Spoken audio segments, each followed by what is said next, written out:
Taking square footage measurements. So we have an item in here called tag square feet.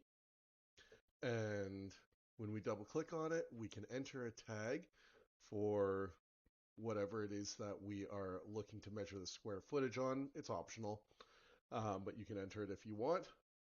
And then left click, left click, left click, left click, and then right click to finish it off.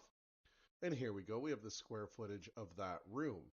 Now this item is located under the electrical, miscellaneous electrical folder here. And it is a bit of a unique item. You can create your own versions of it here. But basically it's an item with a text variable assigned to it. And then it is set to item units of feet squared and display units of imperial feet, meaning that it will always show the square footage regardless of if it is in a metric or imperial estimate.